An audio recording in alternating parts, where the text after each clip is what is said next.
जय मसीह की। परमेश्वर के लोगों, आज हम क्रूस पर कहे गए 7 वचनों में से तीसरे वचन के बारे में सीखने जा रहे हैं। यीशु मसीह का तीसरा वचन यह है, यूहन्ना 19:26। हे नारी, देख, यह तेरा पुत्र है। हम क्रूस के उस क्षण पर विचार करते हैं जो न केवल हमें यीशु के प्रेम की गहराई दिखाता है बल्कि हमें अपने माता पिता का आदर करना भी सिखाता है और उनकी देखभाल करने की हमारी जिम्मेदारी के बारे में एक स्पष्ट और शक्तिशाली सबक भी देता है। जब हम यीशु की मां मरियम के साथ अंतिम क्षणों पर ध्यान करते हैं तो हम अपने माता पिता का सम्मान करने के लिए परमेश्वर की आज्ञा के मूल में अंतर्दृष्टि प्राप्त करते हैं और यह आज्ञा केवल आज्ञा पालन से कहीं आगे तक फैली हुई है। वह क्षण जब यीशु क्रूस पर लटके हुए अपनी मां की ओर देखते हैं और उसे यूहन्ना की देखभाल में सौंपते हैं, वह बहुत ही मार्मिक है। यह सिर्फ पारिवारिक प्रेम की अभिव्यक्ति नहीं है, बल्कि इसमें गहरा आध्यात्मिक और नैतिक महत्व है जो हम सभी से बात करता है, चाहे हमारी उम्र या जीवन का कोई भी चरण क्यों न हो। जब हम इस पल पर विचार करते हैं तो सबसे पहले कल्पना करें कि मरियम को क्या अनुभव हुआ होगा। मरियम ने अपने जीवन में पहले से ही बहुत बड़ी चुनौतियों का सामना किया था। परमेश्वर के पुत्र को जन्म देने के लिए चुना जाना, लोगों का तिरस्कार सहना और हेरोदेस के क्रोध से बचने के लिए मिस्र भाग जाना। लेकिन क्रूस के नीचे खड़े होकर अपने प्यारे बेटे को पीड़ा में देखकर उसे जो दुख हुआ होगा वह उसने पहले कभी अनुभव नहीं किया होगा। क्या कोई माँ कभी सोच सकती है कि जब उसका बच्चा इस तरह से पीड़ित हो तो वह चुपचाप खड़ी रहे? शायद हम में से जो माता पिता हैं, खासकर जिन्होंने अपने बच्चे को खो दिया हो, हम उसके दुख की गहराई को समझना शुरू कर सकते हैं। पवित्र शास्त्र उस पल में मरियम की भावनाओं के बारे में विस्तार से नहीं बताता है, लेकिन हम जानते हैं कि वह वहां थी, एक मां के रूप में, एक गवाह के रूप में और एक समर्पित शिष्य के रूप में दृढ़ खड़ी थी। अपनी पीड़ा के बीच यीशु क्रूस से नीचे देखता है। वह अपनी मां को देखता है, एक ऐसी महिला जिसने अपने जीवन में बहुत दर्द और कठिनाई देखी थी, और वह यूहन्ना को उसके पास खड़ा देखता है। और इस क्षण में यीशु कुछ ऐसा करता है जो उसके चरित्र के बारे में गहराई से बताता है। वह मरियम से कहता है, हे नारी, देख, यह तेरा पुत्र है। और यूहन्ना से, यह तेरी माता है। इसके बारे में सोचें। यीशु के अंतिम क्षणों में जब वह शारीरिक रूप से अपने सबसे निचले स्तर पर होता है तो वह केवल अपने बारे में नहीं सोचता, वह अपनी मां और उसके भविष्य के बारे में सोचता है। यीशु जो दुनिया का उद्धार करता है, एक बेटा भी है जो अपनी सांसारिक जिम्मेदारियों का सम्मान करता है। वह सुनिश्चित करता है कि उसकी मां को अकेला नहीं छोड़ा जाएगा। यह केवल औपचारिकता नहीं है, यह प्रेम का कार्य है, जिम्मेदारी का कार्य है, देखभाल का कार्य है। यीशु के कहने का यह मतलब है, यूहन्ना, उसकी देखभाल वैसे ही करो जैसे मैंने की है। इस क्षण में यीशु 5वीं आज्ञा को पूरा करता है, अपने पिता और माता का आदर करो। निर्गमन 20:12। वह सिर्फ आज्ञा नहीं बोलता, वह इसे जीता भी है। उद्धारकर्ता के रूप में भी वह एक बेटे के रूप में अपनी सांसारिक भूमिका को पूरा करता है। क्रूस से यीशु के शब्द हमें अपने माता पिता का सम्मान करने के महत्व की याद दिलाते हैं, खासकर जब वे कमजोर और जरूरतमंद हो। जब हम इस पर विचार करते हैं तो हमें खुद से पूछना चाहिए, हम आज अपने माता पिता का सम्मान कैसे कर रहे हैं? यीशु ने अपनी मृत्यु के समय भी अपनी मां का सम्मान किया और उनके अनुयायियों के रूप में हमें भी ऐसा ही करने के लिए कहा जाता है। चाहे हमारे माता पिता अभी भी हमारे साथ हों या पहले ही गुजर चुके हों, उनका सम्मान करना एक निरंतर जिम्मेदारी है। लूका 2:51 में हम देखते हैं कि एक छोटे लड़के के रूप में भी यीशु अपने माता पिता के प्रति आज्ञाकारी थे। एक वयस्क के रूप में उसने उनका सम्मान करना जारी रखा। यह हमें दिखाता है कि अपने माता पिता का सम्मान करना बचपन तक सीमित नहीं है, यह एक आजीवन प्रतिबद्धता है।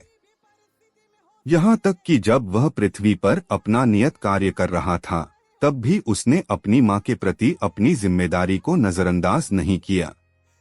यह हमारे लिए हमारे माता पिता के साथ हमारे रिश्तों में एक आदर्श स्थापित करता है। यीशु का अपनी माँ के साथ रिश्ता हमें सिखाता है कि हमारे माता पिता के प्रति हमारी जिम्मेदारी तब खत्म नहीं होती जब हम बड़े हो जाते हैं या घर छोड़ देते हैं। हमें अपने पूरे जीवन में उनका सम्मान करना चाहिए, अपने कार्यों, शब्दों और देखभाल के जरिए, जैसा कि हम 1 तीमुथियुस 5:8 में देखते हैं। पर यदि कोई अपनों की और निज करके अपने घराने की चिंता न करे, तो वह विश्वास से मुकर गया है और अविश्वासी से भी बुरा बन गया है। यह आयत केवल वित्तीय प्रावधान के बारे में नहीं है, बल्कि इसमें सभी रूपों में भावनात्मक समर्थन, सम्मान और देखभाल शामिल है। जब हम यीशु के शब्दों और कार्यों पर विचार करते हैं, तो हम यह भी देखते हैं कि अपने माता पिता का सम्मान करना ईसाइयों के भीतर एक व्यापक अनुप्रयोग है।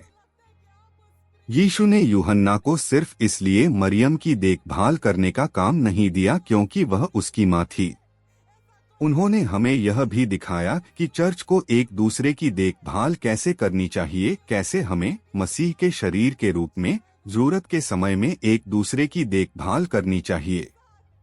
यीशु ने सिर्फ व्यक्तियों को आदेश देने के लिए अपने पिता और माता का आदर करो नहीं कहा, उन्होंने इसे अपने अनुयायियों के साथ अपने रिश्ते में शामिल किया, यह दिखाते हुए कि चर्च को एक परिवार के रूप में एक दूसरे की देखभाल कैसे करनी चाहिए।